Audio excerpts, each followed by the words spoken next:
Hello and welcome to the channel. Today I'm going to show you how to cut in an afterthought heel for a sock. What we're going to need for this is a measuring tape, a tapestry needle, a pair of scissors, 4 or 5 double-pointed needles in the size that you're going to knit your heel on, your finished sock tube, and a removable stitch marker. The first thing that we're going to be doing is measuring our sock tube to find where we're going to be cutting in our heel. If you know how much length your heel is going to add to the foot of your sock, that's great. If not, please reference your pattern and it should tell you there. I know that my heel is going to add 2 inches to the foot of my sock, so I'm going to be minusing 2 inches from the toe of my sock from my desired foot length to find where I'm going to be cutting in. For example, my sock length for the foot is going to be 9 inches, so I'm going to minus 2 inches from that, and we're going to be cutting in at the 7-inch mark. You'll want to mark that row with your removable stitch marker. I've already gone ahead and done this. Since this is a textured sock, I've gone ahead and marked the row on the edge of the texture, since this is the beginning of the back of my sock. Once you've marked that row, grab one of your double-pointed needles, pick up your sock, adjust it so that the stitch rows are horizontal,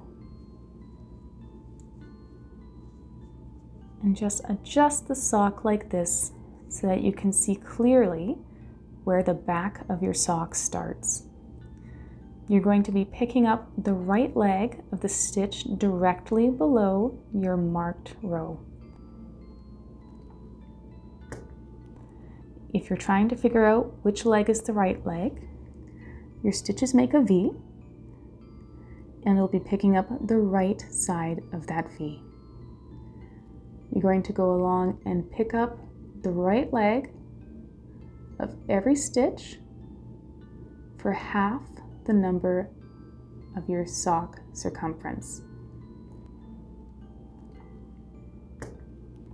In this case, my sock circumference is 64 stitches, so I'll be picking up 32 as we go along. You want to go slow and steady, being very patient, making sure you're picking up the same row all the way along. If we end up picking up the leg of a stitch in the row above, like that, or the row below, your stitches will start to unravel once we cut into our sock. So just make sure you're being very patient and precise. Once you have half the number of stitches picked up as your sock circumference, do one last count just to make sure you have the correct number. Now we're going to pick up our second double-pointed needle and go back to our removable stitch marker. Now, you're going to pick up the right leg of the stitch of the row directly above our removable stitch marker.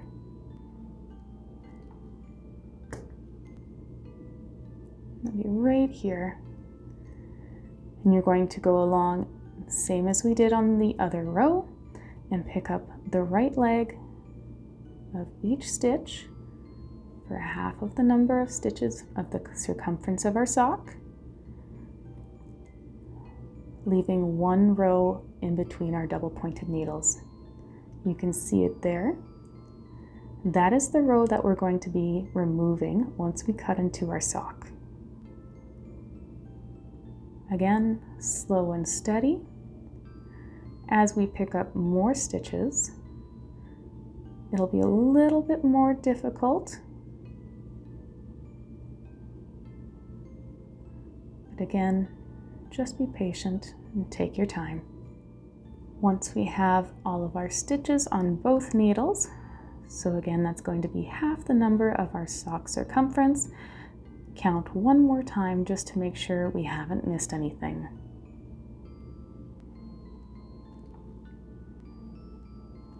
Now what we're going to do is take our tapestry needle and find the middle of your picked up stitches. In this case, it's going to be 16 stitches in. Once you've found the middle, pick up the right leg of the stitch in the row that hasn't been picked up. It might be a little difficult. You'll just make sure you're grabbing the right stitch there. So you can see there's a row of stitches still in between our double pointed needles that hasn't been picked up. We've picked up the right leg of the middle stitch in that row.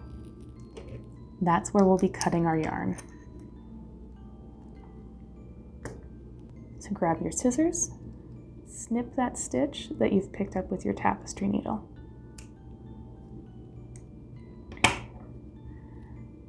Now from here, we're going to start removing this middle row. You'll want to go nice and slow, picking up just one leg of a stitch at a time.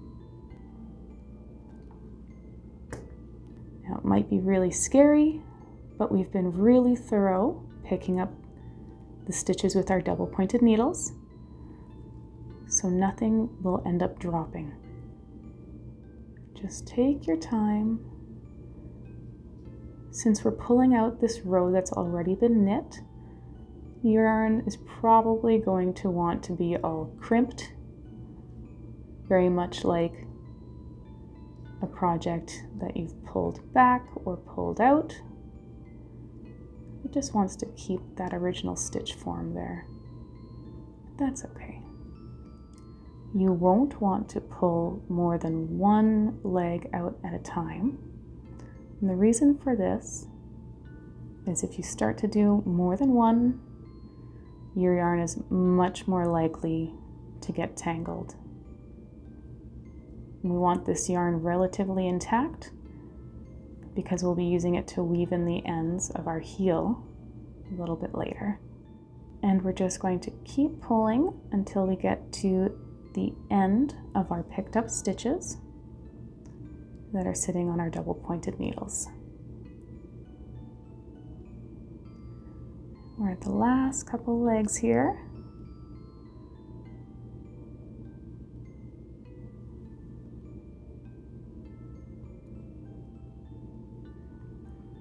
We'll pull this out.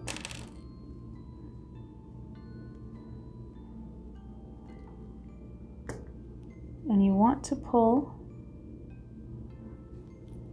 until you can see that this row that you're pulling out isn't attached to either of the stitches on your double pointed needles. You can see that this is not attached to either of the legs of the end stitches on our double pointed needle. Now that we've got one half out, we'll start on the second half, back where we cut our original piece of yarn. Same thing, slow and steady.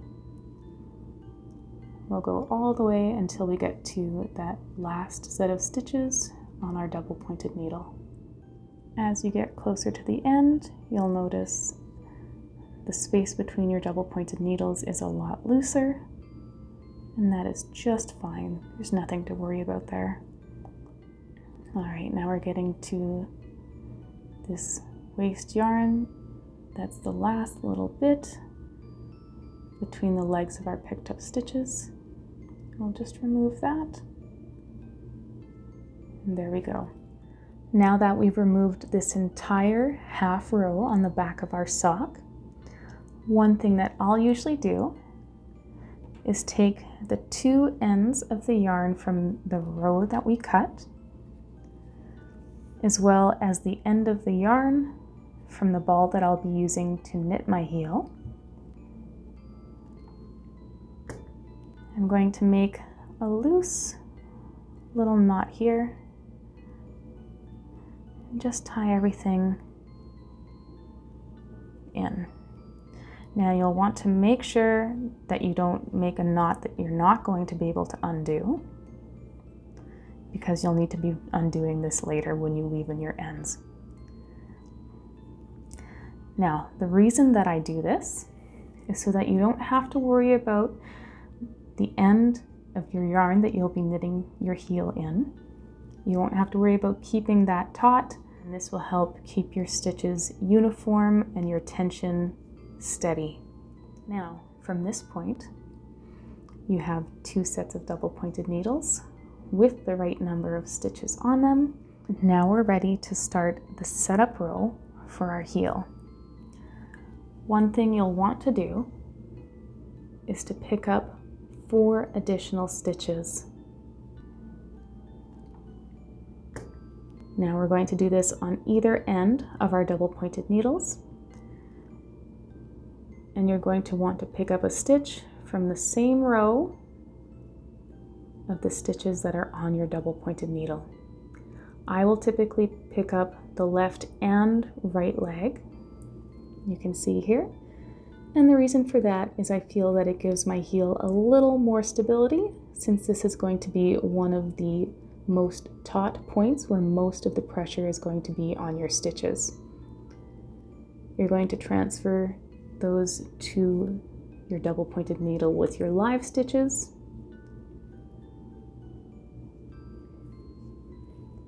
and start knitting one row. If you prefer to have 5 double pointed needles instead of 4, you can divide this needle into 2. I prefer to have 1 double pointed needle with the total number of stitches for the half sock. It helps me keep track better when I'm doing my decreases. And I just want to knit all the way to the end. Once we've reached the last stitch from our original double pointed needle, you'll go and you'll pick up those stitches on the same row that we would have had on our double pointed needle. And again, I'm going to pick up the left and right leg of my stitch just for some extra stability and knit into that. And then you're going to flip your sock and start on the other side. So again, I'm going to be picking up the left and right leg and transfer those to your double pointed needle that's holding all of your stitches. Now I'm going to knit until half of the stitches that were on this double pointed needle are transferred to my working needle. In my case, now it's going to be 17 stitches on my working needle, and I'll pick up my last double pointed needle and knit the remainder. Once we get to the end, we're going to pick up our last set of stitches, or rather stitch legs, and now you're ready to start your heel shaping and decreases. I hope you enjoyed this tutorial. Please like and subscribe for more, and happy sock knitting!